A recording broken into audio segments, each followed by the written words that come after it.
Hello, welcome to Module 4.2 of Quantitative Research Design.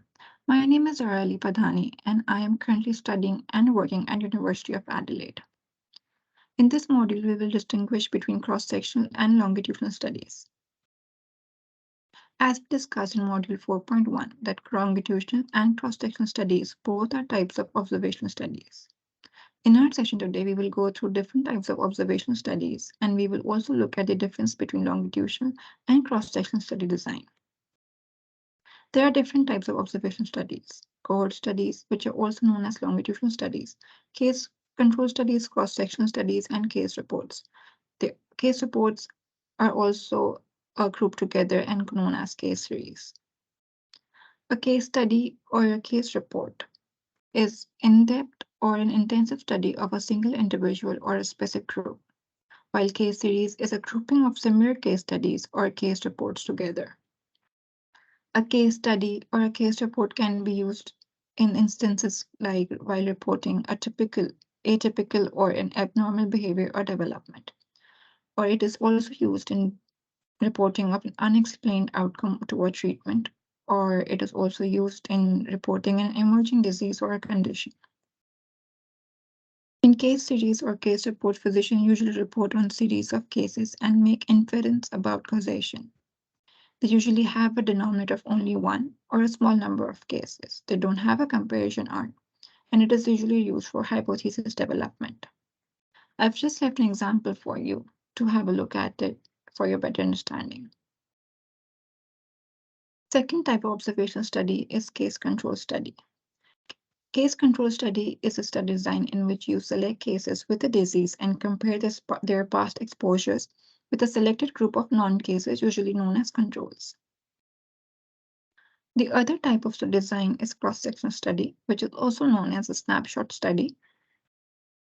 It usually helps in measure the prevalence of a disease in a population at a snapshot moment, which means at a particular time, because when in these study designs, you go out in the population, you collect the data at that particular time and come back. And then you don't go back to catch those similar or the same target population to collect their data, which means you don't follow up them in the future and you get the data of that particular time point. That's why it's also known as a snapshot study.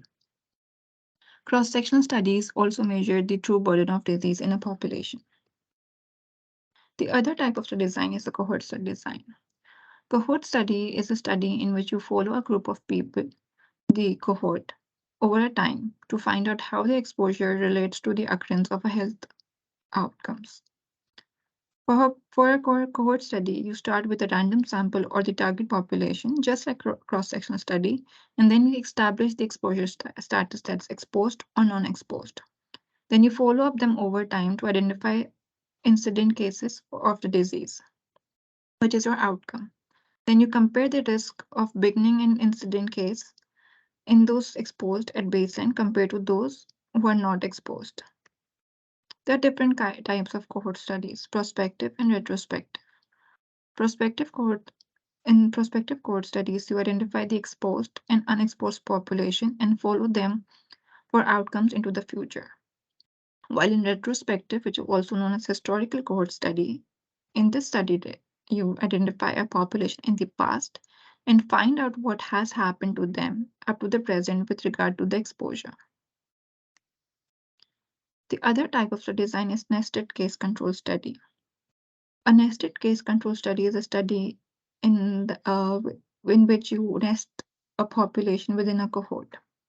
In the nested case control study, cases of a disease that occur in defined cohort are identified, and for each, a specified number of match control is selected from among those in the cohort who have not developed the disease by the time of disease occurrence in the case. In this slide, we will distinguish between different study designs, such as ecological studies. In ecological studies, there is no individual link between exposure and control.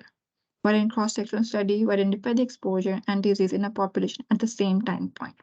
While in case control study, you start by identifying cases with the disease, get controls, and assess for past exposure. In cohort studies, you start by identifying an exposed population group before the disease occurs. Thank you so much for listening to me. There is a short quiz for you at the end of the presentation to assess the level of your understanding. Thank you.